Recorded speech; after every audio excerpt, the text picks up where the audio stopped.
yang saya ingin titik beratkan. Banyak orang tidak faham sehingga mereka tidak mengamalkan. Puasa 9 hari di awal bulan Zulhijjah. Banyak orang mengatakan Ramadan, ustadz-ustadz kita menyampaikan berpuasalah, ibadahlah, beginilah, motivasi, hadisnya banyak disebutkan. Benar itu, tidak salah. Benar. Tetapi jarang diantara ustadz-ustadz kita, Allahu a'lam, saya pernah ceramah di depan para dai-dai, mereka juga baru tahu. Banyak mereka yang tidak paham masalah ini. Kalau ternyata ada hari-hari yang mengalahkan Ramadan, itulah 10 hari pertama bulan Zulhijjah. Kalau misalnya lebaran nanti tanggal 24, berarti mundur 9 hari dari situ. Atau tepatnya 10 hari ya. Jadi inilah 10 hari saudaraku, hari-hari emas.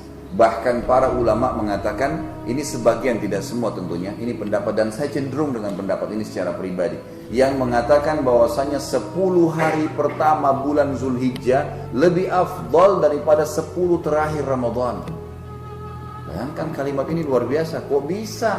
Kan 10 akhir Ramadan ada Lailatul Qadar, lebih baik daripada 1000 bulan. Tetap mereka mengatakan lebih afdal daripada itu. Dari mana dalilnya? Mereka mengangkat 2 buah dalil. Yang pertama surah Al-Fajr. Surah Al-Fajr ini menceritakan atau menjelaskan di awalnya ayat 1 sampai ayat 3. A'udzubillahi minasyaitonirrajim, wal fajr walayalin 'ashr wasyaf'i wal watr. Ini 3 ayat memang betul-betul berbicara khusus 10 hari awal bulan Zulhijjah. Kata Allah SWT, wal fajr. Kita coba masuk dalam tafsir dan tadabburnya. Waw ini namanya waw kasam, waw sumpah. Fajr adalah waktu subuh. Allah Subhanahu wa taala menggunakan sumpah dalam kitabnya itu kalau sesuatu yang datang setelahnya hal yang penting, seperti misalnya wal asr. Demi waktu, kejar waktu itu, maksimalkan, umur kalian terbatas. Sama di sini, wal fajr. Allah bersumpah atas namanya, kejarlah subuh. Tapi perlu kita garis bawahi di sini, fajr menggunakan alif lam, wa al fajr. Alif lam ini dalam bahasa Arab namanya alif lam mu'arraf. Alif lam yang memperkenalkan sesuatu. Saya ingatkan kembali, kalau dalam bahasa Arab, misal saya janjian sama teman saya di Masjid Istiqomah. Saya bilang, ayo kita ketemu yuk di Masjid Istiqomah, tapi ini saya langsung Indonesiakan saja ya. Kemudian saya sebutkan nama masjidnya. Bisa juga dalam bahasa Arab, saya kalau janjian sama teman saya di Istiqomah, tapi saya nggak sebutin nama masjidnya. Saya bilang, ayo kita ketemu di Al-Masjid. Alif lam ini sudah menunjukkan target kita. Ini yang digunakan dalam alif lam. Maka di sini Allah mengatakan wal fajr, demi waktu subuh. Tapi dengan alif lam ini berarti Allah ingin subuh tertentu. Dan ulama mengatakan, saudaraku, ini dalam waktu dekat kita akan hadapi insyaallah. Artinya adalah subuh hari raya Idul Adha. Dan Idul Adha dari sumpah Allah ini menandakan lebih afdal daripada Idul Fitri. Yang ramai Indonesia apa? Idul Fitri. Idul Adha seperti biasa-biasa saja. Padahal lebih afdal. Dari mana afdaliannya? Habis sholat Idul Fitri. Tidak ada perintah ibadah khusus. Tidak ada. Artinya orang silaturahim kayak tradisi Indonesia ini itu adalah tradisi kita. Karena silaturahim diperintahkan sepanjang tahun. Selama umur kita ada gitu. Bukan karena sholat Idul Fitri. Itu cuma tradisi. Memang kita bebas. Habis sholat Idul Fitri melakukan apa saja. Tapi jangan dianggap itu bagian rangkaian daripada ibadah Idul Fitri. Nggak ada itu.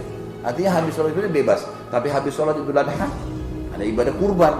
Ibadah khusus. Fasholli rabbika wanhar. Salat Idul Adha itu dan wanhar, sembelihlah, ada ibadah khusus. Makanya dia lebih afdal. Lalu Allah mengatakan garis bawahi ayat keduanya, ayat yang mulia, walayalin ashr. Waw ini, saudaraku, namanya waw ataf dalam bahasa Arab. Ataf ini fungsinya menyambung hukum ayat pertama ke ayat kedua. Jadi sumpah Allah di ayat pertama berlaku di ayat yang kedua. Allah mengatakan dan juga layal jamak daripada laila yang berarti malam-malam, ashr 10. Artinya begini, Allah bersumpah demi subuh Idul Adha, kejar sholat subuhnya, kejar sholat idnya, kejar kurbannya, dan kejar juga ibadah sholat malamnya di 10 malam sebelum subuh itu. Dari sini sebagian ulama mengatakan, yang saya katakan tadi, dengan adanya sumpah Allah menyuruh kita mengejar 10 malam berturut-turut di awal Zulhijjah, menandakan lebih afdal daripada 10 terakhir Ramadan. Kok bisa?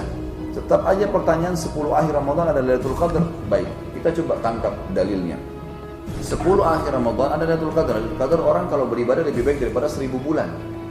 atau sama dengan 83 tahun plus 4 bulan. Orang kalau katakan subhanallah pas Lailatul Qadar sama dengan mengucapkan subhanallah 83 tahun plus 4 bulan atau 1000 bulan. Besar sekali pahalanya. Orang sholat malam, orang sedekah, apa saja dia lakukan lebih baik daripada 1000 bulan. Bagaimana dengan 10 awal bulan Zulhijjah? Akan ada hadis Bukhari saya jelaskan, tapi saya lanjutkan dulu. Allah mengatakan dalam ayat ketiganya wasyaf'i wal watr, dan fokus lebih banyak lagi di tanggal 8 dan tanggal 9-nya. Baik. Dari mana dalilnya dia lebih baik daripada 10 akhir Ramadan, saudaraku? Tentu di sini bukan menganggap Ramadan itu tidak baik, enggak. Ini kita lihat afdaliyah, mana yang lebih baik lagi. Dalam hadis Bukhari kata Nabi SAW, "Ma min ayyamin al-amalu salihu fihi ahabbu ila Allah min hadhil ayyam." Tidak ada hari-hari sepanjang tahun. Kata Nabi SAW, ini hadis Bukhari. Tidak ada hari-hari sepanjang tahun. Di sini kata ulama hadis termasuk Ramadan, di mana amal saleh kalau dikerjakan di dalamnya di hari-hari itu lebih Allah cintai. Maksudnya lebih besar pahalanya, lebih afdal dibandingkan amal-amal saleh walaupun sunnah yang dikerjakan di 10 awal bulan Zulhijjah. Ini hadis Nabi SAW. Banyak orang tidak paham hadis ini. Lalu kata para sahabat, ya Rasulullah, walal jihadu fi sabilillah. Kalau yang anda maksudkan tadi, ini makna hadisnya, sepanjang tahun terkalahkan yang dikerjakan di 10 awal bulan Zulhijjah, itu bagaimana dengan jihad? Karena senyum saja dengan seorang muslim, sedekah dengan 1000 rupiah, memberikan segelas air tepat di 10 awal Zulhijjah, itu perbuatan yang paling Allah cintai, mengalahkan ibadah-ibadah di bulan-bulan lain. Maka sahabat mengatakannya, Rasulullah, jihad di jalan Allah. Jihad ini berat, keluar, meninggalkan istri, meninggalkan anak, meninggalkan pekerjaan, masuk medan perang, bisa ditangkap oleh musuh seketika, nggak ada kamar mandi, makannya susah, banyak masalahnya. Tapi begitu mati terbunuh, mati syahid, masuk surga tanpa hisab. Apa kata sahabat, ya Rasulullah, jihad di jalan Allah, makna hadisnya gini, apakah jihad di jalan Allah yang pahalanya besar, mati bisa masuk surga, juga belum bisa mengalahkan amal sunnah di awal 10 awal bulan Zulhijjah? Apa jawaban Nabi SAW? Walal jihadu fi sabilillah. Jihad pun di jalan Allah belum bisa mengalahkan pahala sunnah sekecil apapun di 10 awal bulan Zulhijjah. Ikhwani, saudaraku, ini begitu habis bulan Dzulqa'dah, ingat, saya ingatkan tadi hari-hari emas kita. Apa jawaban Nabi SAW menutupkan hadis? Illa rajulun kharaja bi nafsihi wa malihi wa lam yarji bidzalika bi syai'. Kecuali satu keadaan, ada seorang laki-laki yang keluar berjihad, perang, dia bawa seluruh hartanya, dia bawa jiwanya juga. Artinya dia ke sana ke medan perang itu, kalau dia punya 1 miliar, dibawa semua 1 miliar. Beli senjata, memberikan makan mujahidin, pokoknya dihabiskan di jalan Allah. Dia pun ikut berperang. Kemudian kata Nabi SAW, dia tidak membawa pulang keduanya.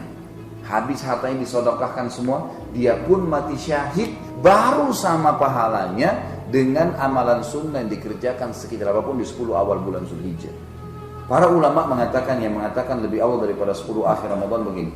Kalau orang dapat Lailatul Qadar, apakah dia dapat jaminan akan selamat dari siksa kubur? Enggak ada. Tapi orang kalau mati syahid, ada jaminan selamat dari fitnah kubur. Orang kalau dapat Lailatul Qadar, kalau meninggal, jenazahnya masih dimandiin enggak? Masih dimandiin, dibersihin kotoran, dipakai kain kafan.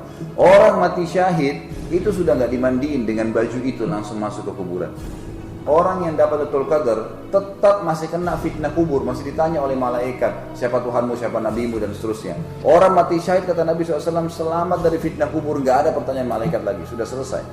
Orang yang dapat Lailatul Qadar belum ada jaminan dia bisa selamat dari hisab hari kiamat.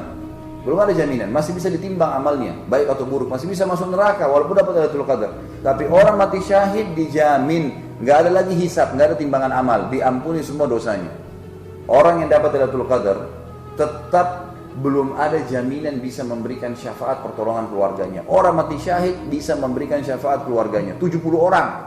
Kamu ikut saya, yang penting dia meninggal dalam keadaan muslim boleh ditunjuk. Bahkan ulama hadis mengatakan walaupun ahli maksiat, dia bisa tunjuk, kamu ikut sama saya. Asal dia muslim bisa selamat tuh, masuk surga tanpa hisab. Orang yang dapat Lailatul Qadar belum tentu bisa mendapatkan derajat tertinggi di surga. Orang mati syahid dapat derajat tertinggi di surga. Artinya kita beramal di 10 awal bulan Zulhijjah dengan amal sunnah sekecil apapun yang bisa menyamai hanya jihad, laki-laki pergi berperang bawa seluruh harta, dia pun mati syahid baru sama. Bayangin tuh. Makanya di sini ulama bilang lebih afdal daripada 10 terakhir Ramadan. Dan saya bilang tadi saya cenderung dengan pendapat ini. Makanya kata para ulama, kita kembali ke bahasan kita, dianjurkan 9 hari puasa. Tanggal 1 sampai tanggal 9-nya. 10-nya nggak puasa, tanggal 10, karena tanggal 10 itu adalah Idul Adha. Kita nggak boleh puasa di hari Lebaran. 9 hari itu puasa, malam harinya sholat malam. Dan perlu kita ketahui, Lailatul Qadar yang mulia itu terjadi cuma 1 malam, di malam-malam ganjil. Di sini Allah mengatakan walayalin ashr. 10 malamnya itu semua kejar, bukan 1 malam, semuanya kejar. Semuanya lebih afdal daripada jihad. Jangan sia-siakan. Maka kita dianjurkan puasa. Kalau Anda bisa puasa 9 hari, alhamdulillah. Kalau tidak bisa, maka tentunya kita boleh puasa berapa hari saja. Kalau juga tidak bisa, maka minimal jangan kehilangan tanggal 9-nya, yang dikenal dengan hari Arafah. Dalam hadis Bukhari dikatakan, waktu ditanya Nabi SAW tentang puasa hari Arafah, beliau mengatakan yukaffiru sanatal madiyah wal baqiyah. 1 hari puasa itu, hari Arafah, bisa mengampuni dosa-dosa setahun yang lalu dan setahun yang akan datang. Belum dikerjakan sudah diampuni. Itu luar biasa. Dan ini dilakukan bagi orang yang tidak haji. Jadi kalau ada yang dengar acara kita ini, dia mau haji, maka nanti di hari Arafah Anda nggak boleh puasa. Tapi kalau misalnya Anda tidak haji, maka di sini anjurkan puasa. Karena Nabi SAW dalam hadis Bukhari dikatakan waktu haji tidak berpuasa di hari Arafah dan tidak menganjurkan jemaah haji untuk puasa. Tapi beliau motivasi masyarakat Mekah yang tidak ikut haji waktu itu untuk puasa. Sebagian ulama mengatakan ini untuk mendapatkan fadilahnya atau berkahnya hari Arafah.